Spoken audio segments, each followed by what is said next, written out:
We are back looking at a stock market that has finally found some momentum. S&P 500 jumping higher to a record and actually managing to close near there in the wake of today's US inflation data. So, are we off to the races? Are we in the clear? How does this impact our positions and what we're trading going into next week's FOMC meeting? Those are the things we're going to tackle here on Macro Money. This is Ilya Spivak, head of global macro here at tastylive. And we'll start with a conversation about how the markets performed today and why, what the CPI data showed us.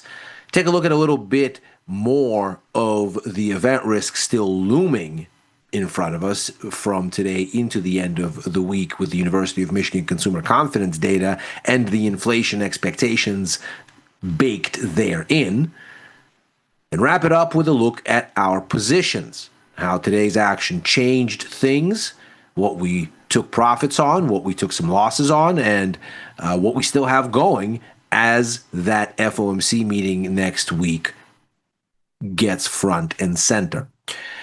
Let's begin here with a look at the performance today. Obviously, a much more spirited rise for stocks here, and a much more spirited one for the S&P than it was for the Nasdaq. 0.8% added for the S&P. Nasdaq up almost 0.6%. The S&P, as we mentioned just moments ago, breaking out to a new record high. The Nasdaq not so. The Nasdaq still testing its high from mid-August, incidentally in the wake of the last CPI report before this one, and not making an effort to really clear it. So interesting kind of sogginess here from the index that contains the market leaders. Of course, it is still up, but while the S&P broke to a record high, as did the Dow and the Russell, not so much for the Nasdaq. So interesting to consider, but certainly a risk-on day. Yields down a bit more, bonds higher, especially at the long end, the 10-year down almost 0.5%. The front end of the curve holding basically steady because, as we'll see in just a moment, today's data did virtually nothing for near-term Fed policy expectations for specifically next week's meeting, but there was a little bit more moving around in the longer end. Crude oil, again, back down toward the bottom of its range, but ultimately not going anywhere, still oscillating. And gold not really finding the kind of support you'd think from a dovish kind of read on inflation data. A little bit soggy, but ultimately not getting away from recent levels and more so consolidating than falling. The dollar a little bit softer, interestingly, more so against the euro, where there was an ECB policy announcement overnight where the Bank of the European Central Bank, signaled that they're probably done cutting rates. The yen echoing what we saw at the front end of the yield curve and basically flat. Bitcoin a touch higher in the sort of risk-on overall theme here, certainly emanating from stock markets. Yen, interestingly steady because this is probably the most nakedly yield sensitive of the major currencies against the dollar, and it seemed not to find a strong lead today. On the week, we do have a decent Bitcoin rebound. Yen ultimately a little bit higher, the euro a little bit higher, but only just so. The dollar really holding impressively here, all things considered. Gold up about another 0.5%. The real big story, the strong push in stocks, needless to say, almost 1.6 in the S&P, 1.4 in the Nasdaq, and the sell-off for rates at the long end and the push higher in long end bonds. That's really been the story of this week, as though the markets are sort of envisioning rate cuts downwind beyond what we're about to see. In fact, as we can see here at the front end, yields actually came up a little bit, whereas last week we can clearly see both the front end and the long end were looking at significant adjustment north of 3% apiece in a more dovish direction. So what was it that this data that we saw here? It came in exactly on the screws. Core inflation 3.1%, headline inflation 2.9%. Now, these were not sort of in absolute terms good figures in the sense that we're again above the Fed's target and moving ostensibly in the wrong direction. 2.9% would be the highest since January. 3.1% matches July, but that July was the highest since February. So you've essentially seen the core rate match a 5-month high, and the headline rate set a new 7-month high. But I think the important thing for the markets here was that it wasn't worse than expected. It was right on expectations. If we look at the breakdown here, we can see we do get the rise from 2.7 to 2.9 on headline. We get the hold at 3.1 on core. The bulk of inflation, not surprisingly, still sitting in the service sector. But notably, the changes in the mix here start to get interesting.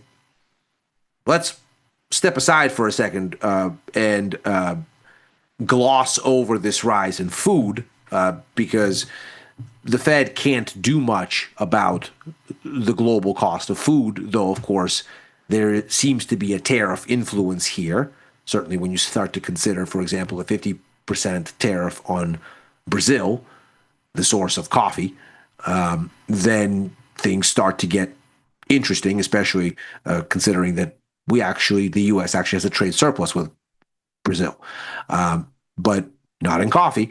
And so maybe this is a part of that equation, though, of course, there's been a global rise in food prices more generally, and that's a part of this equation, too. On the energy front, things are basically unchanged. We're sort of hovering, and that echoes what we've seen in crude oil itself. This, however, is noteworthy because clearly services here are going in one direction and goods in another. And that may very well speak to an economy that's broadly weakening and straining under higher costs because, of course, services are where most people work. Services is by far the larger contributor to the economy than any other sector, and most of it is serviced by domestic firms. So this is supposed to be the largest component of inflation just because more economic activity is baked over here, but also this is where the consumers are, and this is where the tariffs are. And so this dichotomy here is certainly something to keep a close eye on. In fact, if we look not at the aggregate contributions, but at the change in those contributions, we can see core services actually saw disinflation in August. Goods rose again. We do get that slight rise in food, the slight rise in energy, and what seems to be occurring here, if we look at the trends, is a kind of sense that the good side is starting to get a little feisty. So on a monthly basis, as we can see from the top panel here, this is the third consecutive month that goods inflation has gone up. It's also gone up by the largest margin since January. So there does seem to be something of an escalation here. And then if we look at the year-on-year rate for goods inflation, that comes in at 1.49%, which is the highest since June of 2023. So we're looking at a more than 2-year high on goods inflation. Whereas services inflation, and that's the middle panel, that's been going down now for 2 months and has barely budged this time. Moreover, if we take a look at what's going on here year on year terms, we see that services inflation is really kind of anemic. It hasn't really gone anywhere in a few months. It's certainly rebounded somewhat from the kind of minor swing low in March of this year, but on the whole, since the beginning of the year, it hasn't really gone very far. It's kind of pinned around that 4%-ish rate. And so the story does seem to be shifting here, and the makeup of what's going on seems to be shifting. This didn't really have a material impact on Fed policy expectations for next week's meeting, and shock of shocks. As we can see here, yesterday we had a well over 90% chance that we're going to get one cut. We can see that that was the case a week ago as well, so we haven't had much movement here. Today, we're a little bit more convinced that we're going to get that cut fractionally. Not really anything that makes or breaks the story, surely. We've gone from maybe 93% chance yesterday to 95 now. Not exactly a strong bit of additional conviction. If anything, we moved away from a 50 basis point cut slightly in the direction of a single move. And so that's where we are for September. Today's data really doesn't create waves here. The larger issue continues to be the now increasingly building probability that there's going to be a third cut. So you can see here that while the Fed has only accounted for 50 basis points for this year, in fact has argued for that 50 basis points basically since December of last year, the market now is at 64 basis points. And that would essentially mean that we've gone 14 basis points beyond 50 in the direction of a third cut. Now, if we consider the likelihood here, this essentially means that a third cut this year is now slightly better than even odds at 56% chance. And if we start to kind of fiddle with adjusting for the dates of the meetings, the October meetings at the end of October, it's on the 29th. We're looking at that second cut there with a probability very convincing of 82%. And then for the December move, the likelihood of that third cut now is more convincing at about 77% once you kind of take the sequencing into account. So the markets have narrowly started to believe that a third cut is likelier than not. Moreover, for next year, the gap remains yawning. We've got 73 basis points on the menu, so kind of rounding errors aside, the market is looking for 3 cuts. This is now a much more dovish outlook on the whole than the Fed has actually accounted for. So here's the latest Fed forecast. We can see from 4.4, the median now, down to 3.9 gives us 50 basis points in cuts. Then for next year, down to 3.6 gives us one more cut. So the Fed has accounted for only 75 basis points between now and the end of next year, whereas the markets, again, as we can see right here, are aiming for almost double that. And so what we're looking at then is significant disappointment risk if the Fed doesn't come the market's way. And that perhaps starts to explain why the front end of the curve really didn't do anything today. Because this next Fed meeting isn't really the object of speculation. The question is what happens next. And with that in mind, there's one more piece of data that we have to contend with this week, and that'll be the University of Michigan Consumer Confidence Report. Now, the expectation is that we're going to get a little bit of a come down on all of the components here, including baseline sentiment, though that's expected to hold relatively better. The biggest drop off here seems to be, at least as far as expectations go, that front facing index here that looks at where consumers expect things to be heading. And this is really much more important, perhaps, than even the CPI report for Fed officials. It may not react that way in markets, we'll see, of course, but Fed officials have been pounding the table, screaming that they will not allow what they still think could be a one-off increase in inflation because of these tariffs to become entrenched and to take the Fed in a longer-term way off their target. In fact, with inflation now hovering around 3%, that the Fed is going to cut rates seems to necessarily say the Fed thinks inflation will recede. But they are not going to endorse an expansive easing cycle to follow if they think there is a risk that inflation is going to once again become sticky because consumers start to bake it into the cake beyond this shock downwind. Now, we already saw that basically this consumer sentiment index is a function of inflation expectations. In fact, it's been that way since we've come off of COVID. We can see here sentiment was deteriorating as inflation expectations were rising into the middle and the second half of 2021. This is where they peaked as the Fed clearly signaled we're going to start hiking rates to beat this inflation down.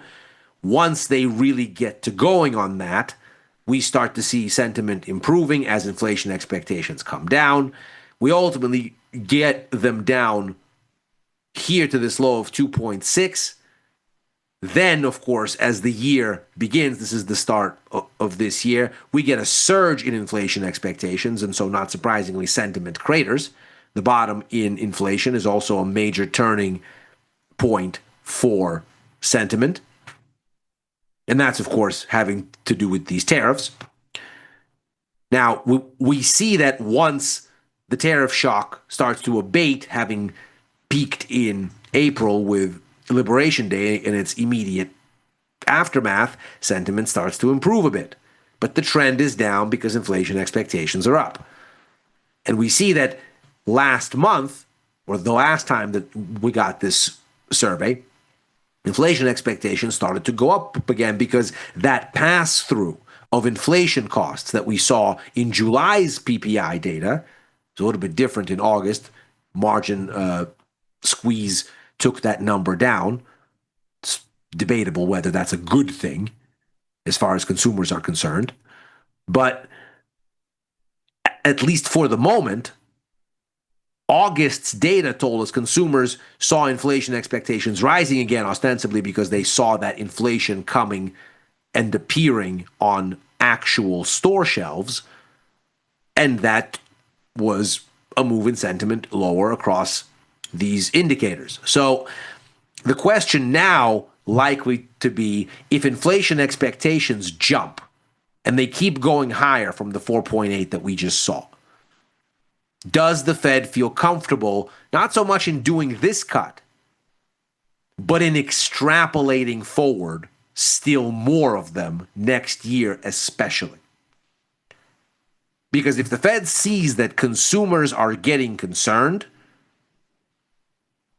then it isn't going to compromise its credibility by allowing inflation to build, especially in expectations. In fact, this was the early tell in the second half of 2021 that the Fed was going to have to get off this inflation is a transitory thing song and dance and actually do some hiking. It was the appearance of inflation in these consumer inflation expectations that was the first tip-off that the Fed was wrong.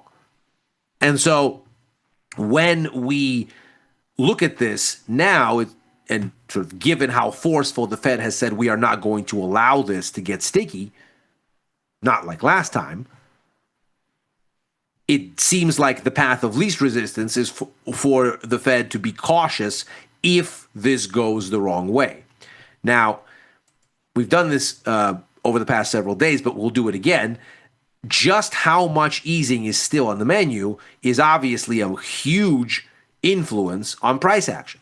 Because we can see here, since the beginning of the year, there's the spot where stocks, this is the S&P 500 here, take out their range and start to trend lower. As we can see, policy expectations move in tandem. They likewise bottom at the same time, as it appears that the White House has a sense of market discipline, and once they spook everybody from mid-February into early April with this tariff rollout being a growth risk, which is how you get the S&P 500 and policy expectations moving in the same direction.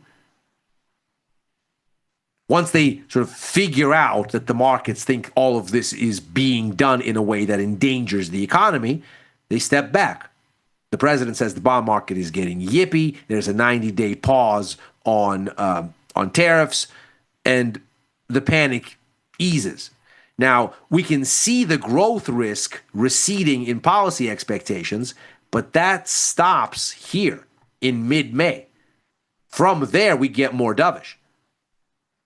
That also lines up very neatly with where we end up in stocks at the same time. We recover exactly to the same spot where the sell-off on growth grounds actually kicked off.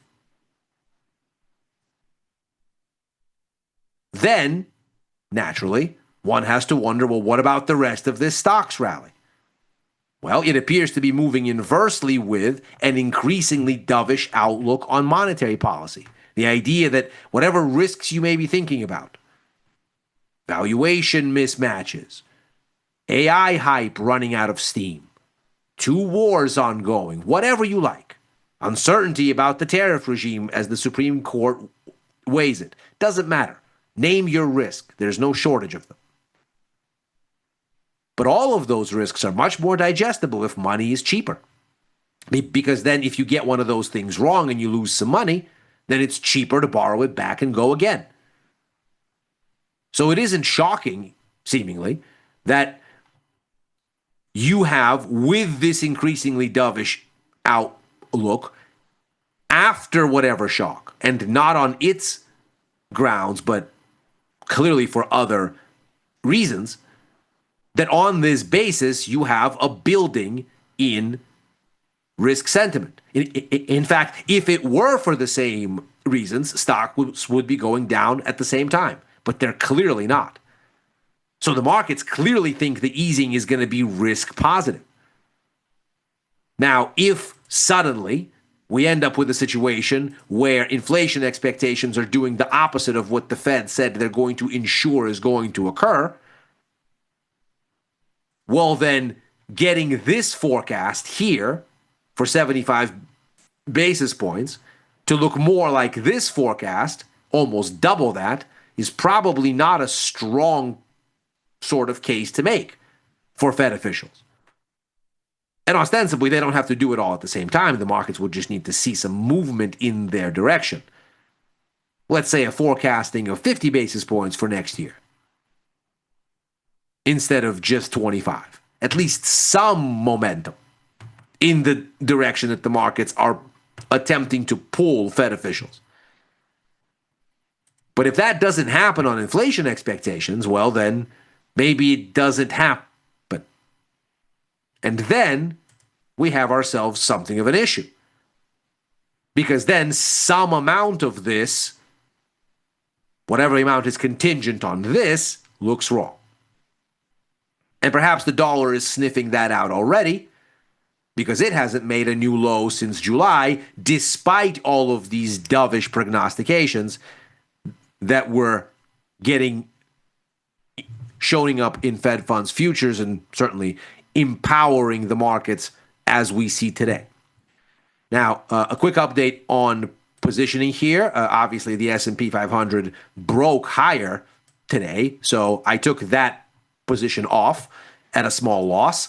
We also had the surge in bonds today, and that was coming up on expiration, just 8 more days to go. So I took both of them off, and happily, the bond position made 3 times what the S&P position lost. So risk management worked there.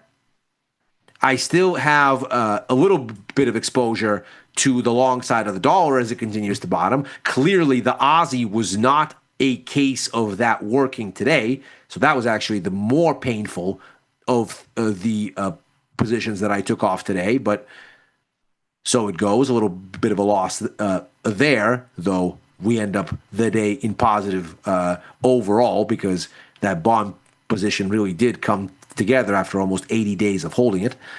Then we still have a little bit of long exposure to Brazilian stocks, but this is a long-term thing aiming for year end.